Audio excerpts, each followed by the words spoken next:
매혹적인 빛깔의 바다와 연중 온화한 날씨 덕분에 카리브해의 대표적인 휴양지로 자리 잡은 쿠바는 1년 내내 관광객들로 붐빕니다.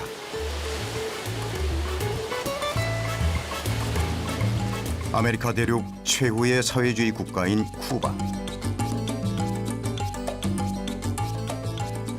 그러나 혁명과 동시에 열정과 예술의 나라이기도 합니다.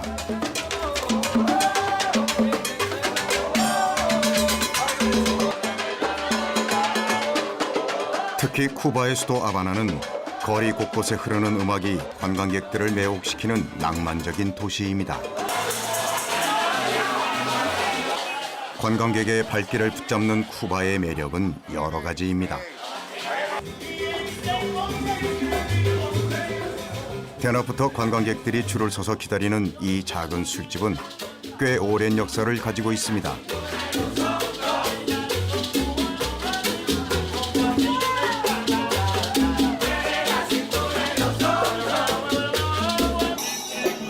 라이브로 흐르는 음악의 선율에 취해 자신도 모르게 몸을 흔들게 만드는 이 술집이 관광객들의 필수 코스가 된 것은 이유가 있습니다.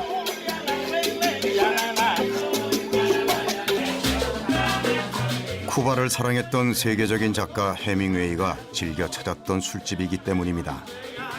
해밍웨이가 이곳을 즐겨 찾은 이유는 지금도 전 세계인의 사랑을 받는 이 술 덕분입니다.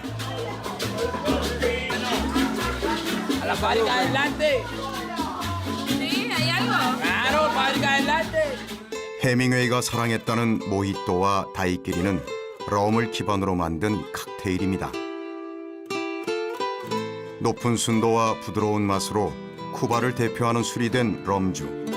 럼주의 탄생에는 쿠바의 가슴 아픈 역사가 녹아 있습니다.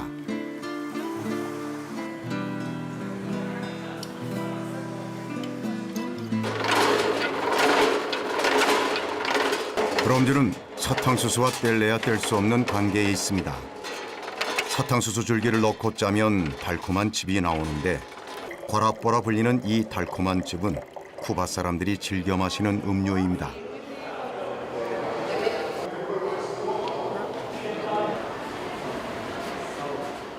사탕수수즙을 여러 번 졸여 설탕을 만드는 과정에서 나오는 찌꺼기인 당미를 알코올로 발효시켜 만드는 술이 바로 럼주입니다.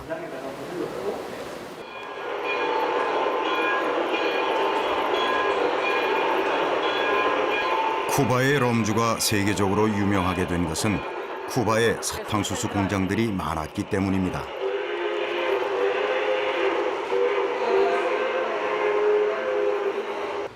(1930년대) 사탕수수 공장의 모습을 재현해 놓은 디오라마. 당시의 모습을 보면 사탕수수 공장이 있는 곳에는 항상 럼 공장이 같이 있었다는 것을 알 수 있습니다. 사탕수수와 뗄래야 뗄 수 없는 역사를 가진 나라 쿠바. 지금도 쿠바에서는 도심을 벗어나면 어디서나 쉽게 사탕수수 밭을 보게 됩니다.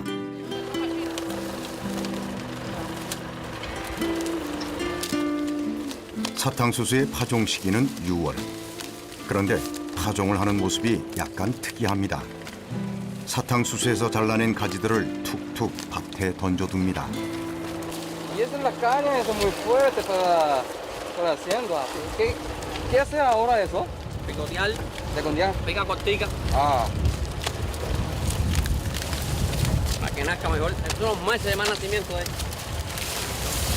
¿y eso cuánto tiempo hasta cosecha eso? El año que viene, ¿Ah? un año. Un año. 밭에 던져둔 사탕수수 줄기를 잘라 흙으로 덮어두면 줄기에서 싹이 올라오게 됩니다. 삽목이라 불리는 이러한 방식으로 사탕수수를 재배한 것은 아주 오래된 일입니다.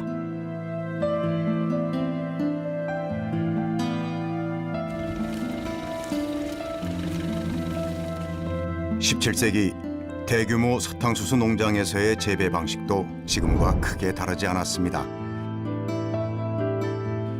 다만 척박한 땅을 개간하고 하루 종일 허리를 굽혀 사탕수수를 심는 고된 노동을 담당한 이들은 아프리카에서 끌려온 흑인 노예들이었습니다. 엄격한 흑인 중간 관리자가 때로는 채찍까지 휘두르며 24시간 노예들을 감시하는 동안 농장주는 산들바람 부는 높은 성벽 위에 거대한 저택을 짓고 마음껏 여유를 즐겼습니다. 물론 저택에 사는 이 농장주들은 대부분 유럽에서 온 백인들이었습니다.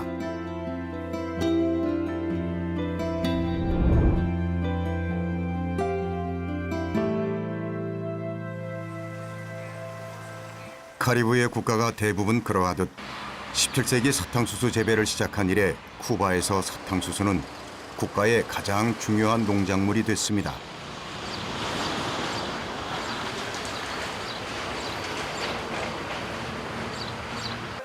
심지어 설탕만을 전담하는 국가 부처인 설탕산업부가 따로 존재할 정도였습니다. Lo necesita, el ser humano lo necesita. Y Cuba llegó a ser, en un momento determinado, uno de los principales países productores de azúcar del mundo. En la economía de Cuba, basada en la producción de azúcar, de caña, revistió un papel fundamental en los primeros años, la década del 60, la década del 70 y también la del 80. En Cuba hay un dicho de los azucareros, de los sindicaleros de aquella época, que decían, sin azúcar no hay país, porque era tan importante el efecto económico que aportaba la producción de azúcar.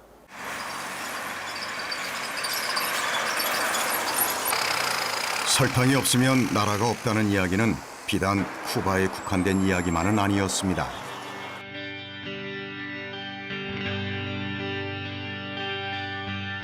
카리브해 연안의 또 다른 섬나라 바베이도스.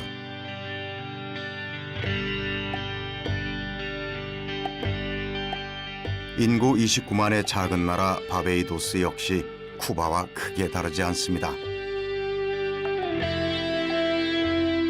어디서나 사탕수수 물결이 넘쳐나는 사탕수수 재배국입니다.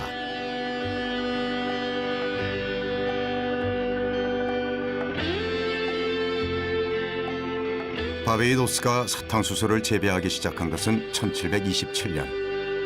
이 땅을 식민지로 만든 영국이 사탕수수를 심기 시작하면서 열대 원시림은 사라지고 사탕수수 섬으로 변하고 말았습니다.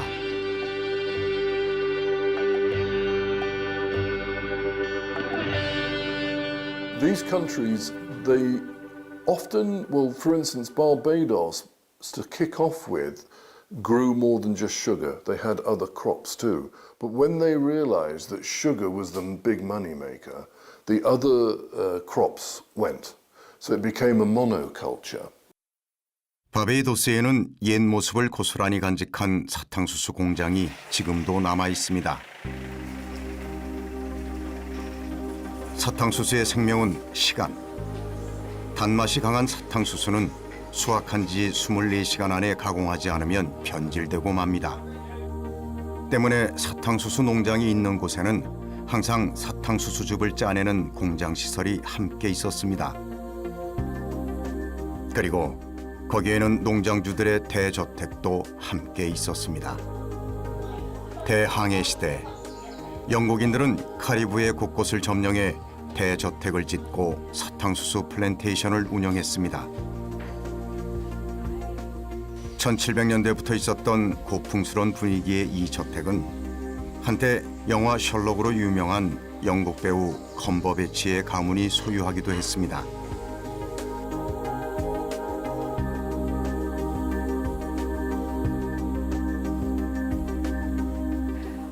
But that we sort of had a little bit of an up and down initial history to start with. But we've had some quite famous names that have owned here. He was one of the owners. We've had the Cumberbatch family, Benedict Cumberbatch. You'll remember the young Benedict Cumberbatch, who's now in films at the moment. So we've had an interesting history along the way. 노예 제도를 기반으로 사탕수수 플랜테이션을 소유한 영국인들은 엄청난 부를 축적할 수 있었습니다.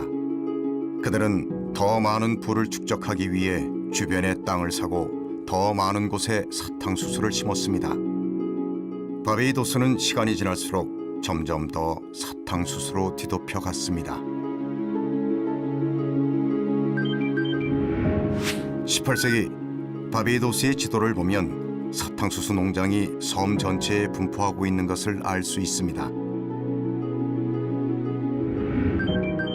문제는 카리브의 섬나라들 전부 상황이 크게 다르지 않다는 것입니다.